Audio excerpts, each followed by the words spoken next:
Awesome. Well, welcome everyone. It is the Helm Dev meeting, the weekly meeting, January 9th, 2025. Um, we are kicking off the new year with a not very packed agenda for today, but Matt Farina, you've got the first one. Off to you. Well, first I had the announcement. Just so everyone knows, we have the next Helm 3 minor coming out here. The release candidate's out. Please, everybody test it. Make sure there are no regressions. It's set to come out next Wednesday. If there are any regressions, we'd like to get them fixed this week, so that way we've got more time for the next release candidate, just to make sure. So that's the first thing. Other than that, what I had was I had a couple of hips that I wanted to talk about for Helm 4. And I guess we can go at. Oh, I just had one quick Karen question. has a discussion item first. Yeah. Yeah, one quick question about that. Should we send out a social media blast? Or I guess I wanted to say maybe we should send out a social media blast, ask people to test the RC. I sent it out to the mailing list already, so kind of That's the closer people. We usually do the social media blast when the actual release comes out, rather than the release candidates. But if okay. somebody wants to, they can. But that's when I usually do it. Sure. Okay. Yeah, so Karen? So there is someone in one of the CNCF ambassadors is doing like a video series featuring CNCF projects. So I kind of subtly volunteered one of us to do it. Is anyone interested in? I think it's fairly short.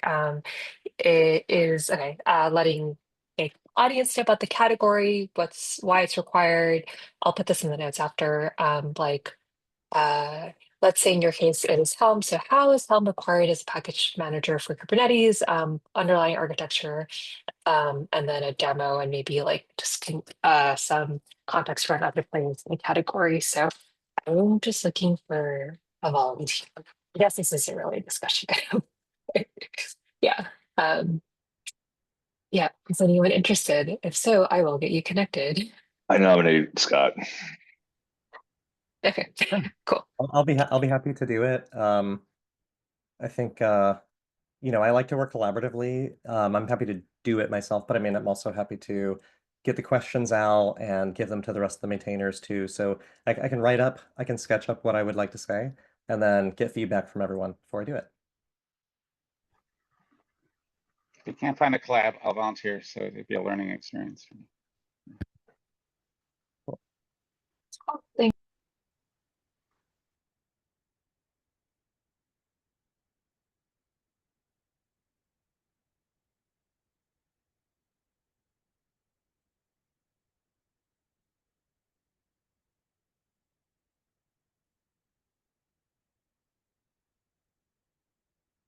Okay, and I guess that's probably it for that one. Or was there any other points on that? Just making sure before we move on. Nope, you're good. I guess there's one question real quick. I see that George wrote Julia's name in the chat. Is that related to my conversation? Yeah. So she's an ambassador and she went booth to booth doing like quick little few minute interviews, and they're great. They're great like little bumpers that you can add and reuse and things like that. So be cognizant of reusing it as well. So if you make one that you mention a version, I don't know, try to remember that. I try to like future proof yourself when you're writing the script is what I recommend. Yeah. Yeah. I saw one that you did, Matt. Was that Julia hosting that one? You know what? Yeah. So Julia did one at the last KubeCon, and Butcher was doing it, and then I was walking by. He grabbed me and pulled me into it, and we did it together. I like that, by the way. It was a good one.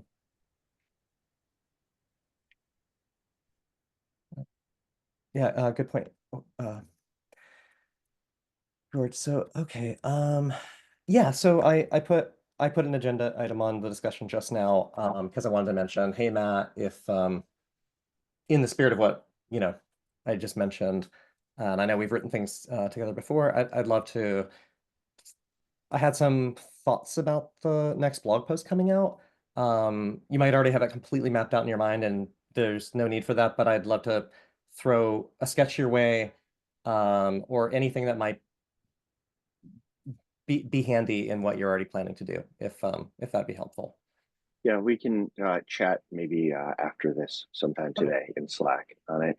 I Okay. was trying to get a few things on, review some hips that were already out there, and get something thrown together in addition to getting the release candidate this week and other things. So Totally. yeah, let's do it. Okay, awesome. All right, well, that was it for me for that one. George? I was gonna talk about a blog post. Oh, I'm sorry, wrong George. Two Georges. I was going through the code base somewhat, and one of the curiosities trying to find things to clean up for Helm 4, and one curiosity I saw is there's a lot of release functionality in chart util. Like chart util is pretty much all release functionality, to be honest.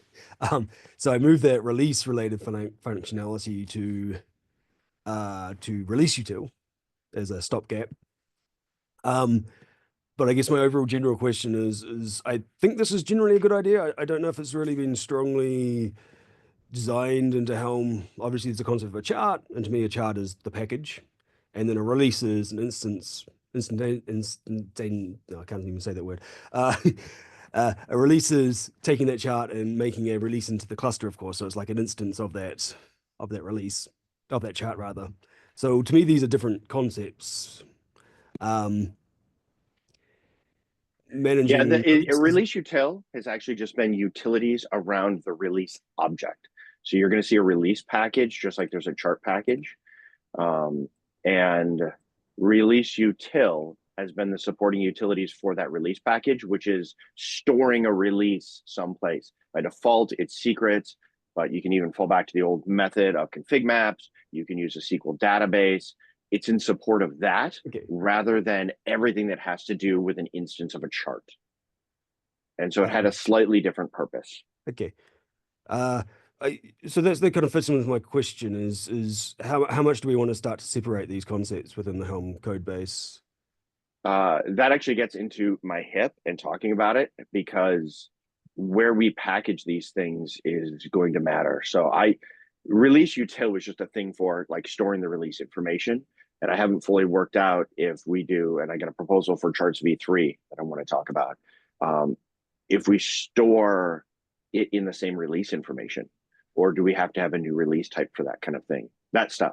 I haven't worked through all of those things yet, and that could necessitate some changes around this. So I'm not sure. I mean, the reason it is chart util was about dealing with charts, whether it was an instance of a chart or the chart itself. And then release util was tied to release, which was just about the storage of information inside wherever we stored it. Isn't the instance of a chart a release? Like they are synonymous, right?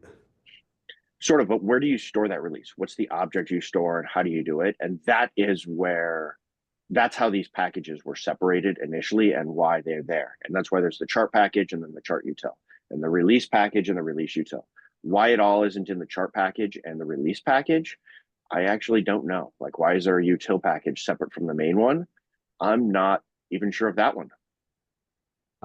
So I'm willing to keep on trying to. I'm laid up at the moment, and I I don't have a super loss of energy, but I can do lots of refactoring. That's pretty easy. Should I continue down this path and try to move around this code a little bit? I'm not sure, because we might move it again depending on some of the discussions we're going to have. Okay. I mean, I'm fine with that. If it's slightly more organized now, then it might be slightly easier to organize later with more purpose. So yeah, but it changes the intent of the release util package and decouples it from the release package. And so it does change some of how we handled things internally. Okay. And so for that one, I guess I'm not strongly tied to moving it to the release util package. There is some functionality in chart util with dealing with charts themselves. Not much, Yeah. but Um, I can continue to move things around. Like it sounds like release util should be more like release driver or something. I'm not sure, but naming is hard. And yeah, in the release there actually is a driver. It's I think the organization around releases is the hard part. And maybe what we need to do first is to move things like release util into the release package. That might actually make more sense as a good refactor. I'm not sure. I haven't looked at it and Okay. thought about that code in a while. I'll keep on trying to make changes. But yeah, I was just making sure I was aligned with everybody else's understanding. Yeah. Cool. Thank you.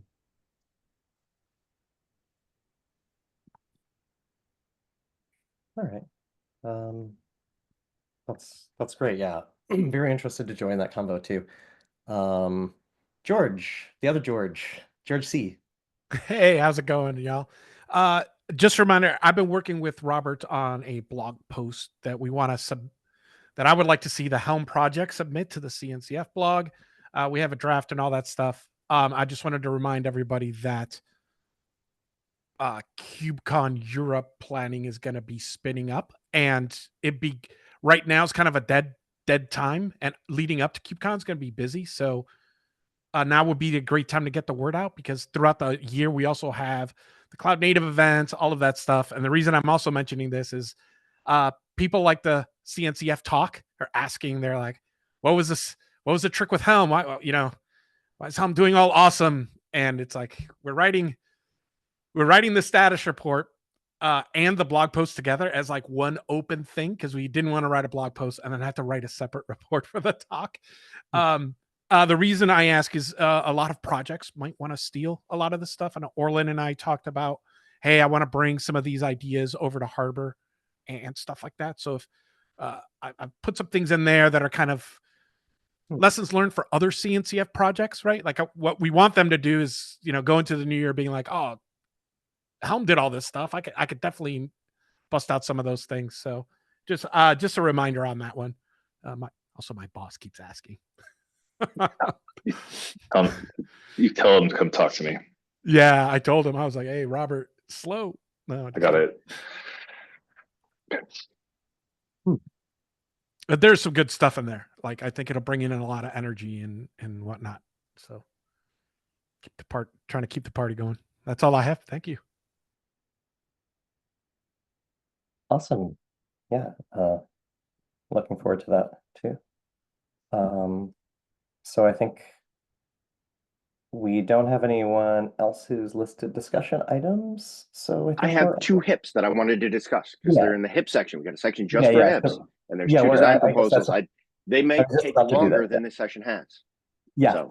So we're on to the HIP review discussions. Matt, they're both yours. All right, the first one, and I dropped a link to it, is a concept of Helm Charts v3. You'll notice that charts right now have an API version v2, and that's because really with Helm 2 and probably Helm 1, there was API version 1. It had things like a requirements YAML and some other things that are different from what we have today. And so we've got charts v2 today with the GoTPL engine and everything involved in that. Some things were dropped between 1 and 2. Like there used to be an engine property, but nobody ever added another engine besides GoTPL, so it was dropped. The idea here is to create a charts v3. And the reason for that is a number of the proposals that have come in for Helm version 4 are kind of radical changes from what we have today, and trying to layer them in alongside what we have today and make everything work nicely, like take an existing chart that was designed API version 2 to run today, make it work with this new stuff, have things deployed as you'd expect. Sometimes it's a lot easier to just do a new API version and make those changes. And this proposal, actually, I want to get into separating the code paths for those. So we take today's code path and we separate that out in a package. And then we copy that for v3 and we make it experimental. And then we can start making changes to that. But we do it without impacting the charts that exist, that are tested, that are known, that everybody's become accustomed to, that are out there. So you can still deploy those the same way they work. And then you can opt into new features and changes by upping your API version. And then you've got that stability. And then you can still bring in more radical changes, because I think the code paths are a problem. The other thing that I foresee here is that we've got what 6 months before feature freeze is done on this, right? So everyone's like, look at all these great ideas we can do. We got 6 months feature freeze hits and we're done, right? And we've got a lot of things we want to talk about. But one of the things that we do have in Helm is the concept of an experimental feature that you can work on, you can enable, and it can come out later. I would like to take charts v3 and some of these ideas and have them come out later than Helm version 4. So we can continue to iterate on them, change them, grow them, figure things out, get feedback, and release it when it's ready, rather than scramble and say, oh, these things were half-baked, they're not done. We can actually do that on a separate timetable. We did that with something like OCI in the past, but by doing it as a separate package and keeping the API for it in internal until it's ready and then exporting it, that gives us the ability to continue to work and iterate and even learn. People can enable it with Helm version 4 out, try it out, give us feedback, and we can make changes, right? And we can do that separate. And so it extends that timeline, because I don't think we have enough time to do the internal cleanup that we need to do with Helm and charts and get it out in time. We're going to have a bunch of stuff that's too half-baked, and this gives us more runway to do the charts changes in a clean, stable way. And so it's right up now as a draft one. I have not written out the full specification, but I wanted to see if there was any initial feedback before I work on that specification in the next week. Ingi. I have two things. The first one is, can you consider changing to API v4? I think the going from 3, which has been around forever, the Helm 3, and then it might be less confusing. Think about it. The other thing was switching to a new API. How is that going to affect the existing ecosystem's compatibility with is like all the plugins, all the externals going to be? Would they have to be changed to? Would we be starting a whole new system, or how would talk a little bit about for a plugin system? A plugin system would work a little bit differently from that. So the plugins would, that would be a different thing, unless we were talking about an engine plugin system that could be part of it. I'm talking about plugins in general. So like whatever kind of plugins, I don't know, plugin systems that you have, APIs, it would seem that, would they now have to support 2 versions if they wanted to support all users? Would they have to? If they operate directly in the charts, yes. If they're not operating on the charts, then no. So take something like, it's not a plugin, but the post renderer. The post renderer gets the rendered HTML. It has no knowledge of the internal chart structure, and it works on that. If that's turned into a plugin, it'll work either way. Something like a downloader or an uploader plugin that we have today is irrespective of it, because it doesn't operate on necessarily the chart. It operates on the interface for pushing and pulling things. And so that wouldn't need to change, because a chart is just one of the many things in Helm. Helm stores releases in places. Got a system to push and pull things from different types of locations. It's got a number of things. And this is just adding a new API version to one aspect of Helm. And so things that work on those other aspects don't. Now, if a plugin is working specifically on a chart, then it would have to add the new API version, but it'll have to do that anyway, no matter when we release it. And if we were to make changes to v2, we're going to have to make them in backwards compatible ways, right? And if you start making those, then it has to know about those new things anyway. I think that's what I'm saying. And some of the proposed changes, they're going to be hard to do in a backwards compatible way. And that's the v3 idea came, because it makes it so we don't have to try. I would just wrap up before George. Let me just my thoughts on that is, how much of an ask is the new API going to be on the whole community, or the community of providers? That's all. It's just like, yeah, and the reality is if we don't bump APIs, it's going to very much limit a number of the proposals we have for chart changes, because they're going to have to be backwards compatible within v2. And if we require them to be backwards compatible within v2, some of the changes, it's going to severely limit how we do things and what we're able to do. I think it's even if we do make backwards compatible changes to charts v2 as well, it's still a very tenuous proposition. Like, imagine if we had a new plugins field to charts v2, and then someone comes along with like Helm version 3.5 and tries to install the chart, it's just going to ignore this new plugins field and fail. So it's actually quite hard to make backwards compatible changes to charts because And one of the things I want to point out here is you all realize Helm version 2 is still in use, right? It's been deprecated for 5 years, no longer supported. It is still in use today. There are people downloading versions like version 3.5 and using them.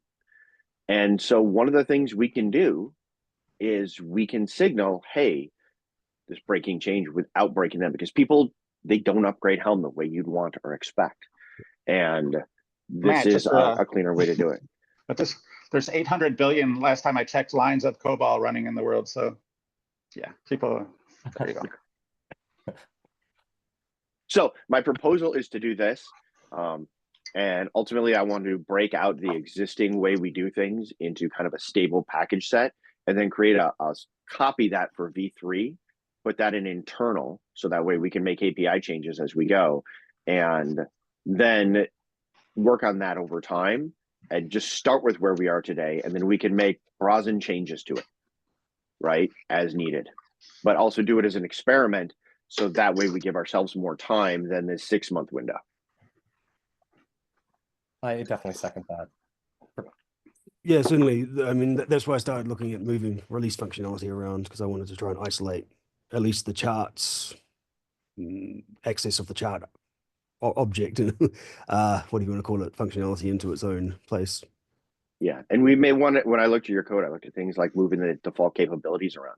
We may want to change the default capability information, even add more to it, make other changes to it, and that may impact it. But you see, my PR was definitely not the the desired end state. It was just to make a start. Yeah. But that got me thinking about, where does this go? How do we break it apart architecturally so we can do V3? So that's what I was looking at. Mm-hmm. Yeah, I'm a big fan. That's especially since can have this concept of upgrading my language from version. I want to see what mistakes Helm runs into or problems runs into. So this is but it's really great. Yeah, the other one, and we're probably about out of time on it, is I wanted to talk about Evan's logging HIP, and I know you haven't gotten to it, but I wanted to at least chat about it briefly. And that is what I've been starting to think about is, so a lot of logging stuff changed. Helms is old, it's just passing a function into it, but now we've got some APIs around it. There's slog in the standard library. There's vlog out of the Kubernetes community, which actually has an API in Logger, so there can be multiple tools that support it. And what I wanted to propose was we make our SDK slog compatible. And that's because something like vlog is slog compatible. And so that way the SDK is compatible for tools that want to use vlog, slog, whatever. They are all compatible with it based out of the Go standard library. And then we can look at, does our implementation use vlog or some other tool like slog? And we can have that debate, to which I haven't thought through it enough. I've thought about the SDK, but I haven't thought about the actual tool we use internally and the UX around it. Because I've always thought that V0, 1, 2, 3 thing, even at Google, they're very inconsistent with how they use it. So a V5 on one project is different than another project. It's different from another project. So how do we communicate that? How do we standardize it? How do we make the UX good around this? Is something that I still don't know, because Helm has strived to be better than a lot of things in the Kubernetes community on UX, because they've been hacked together. People complain about their difficulty all the time. And we can actually make the UX better than Kubernetes does. Saying Kubernetes is the level of UX that everything should have, I think is a misnomer, because people, especially in the app space where they install and work with their apps, and a lot of them are, I've got this, Ruby app or this Python app, and I need to install a database to go use with it. People who use this stuff, they look at the user experience around Kubernetes and they complain about it. You can go read it on social media for years. The level of UX the Kubernetes community has produced around this, it shouldn't be the gold standard. And so what is that level of UX we should have, I think is worth talking about, but we don't have time today. Cool. Yeah, I'll take a look at your comments here. And I do agree with that, separation of concerns, the SDK and the CLI. CLI can be opinionated. The SDK needs to be agnostic of the CLI, Yeah. the client. And the SDK, I know there are SDK users that use both vlog and they use things like Logos.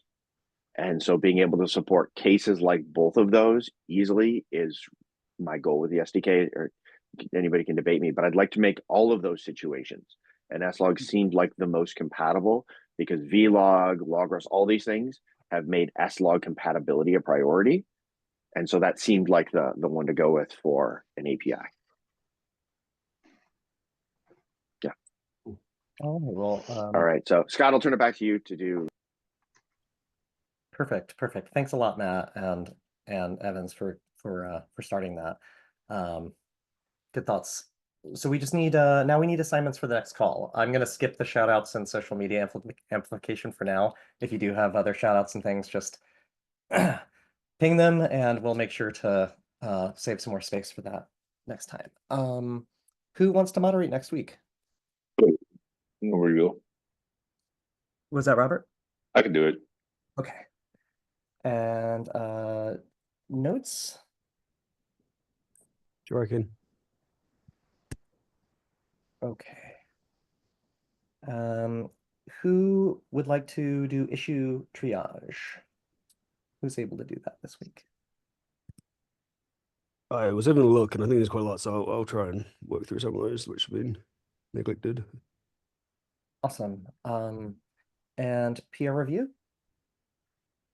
I can help. I'll do some PR review as well. Okay. And add me too, please. And core maintainers. There's definitely Robert. I'll also be there next week. Anyone else who's core maintainer? I don't know whether I'll be there. I'll know later. Okay.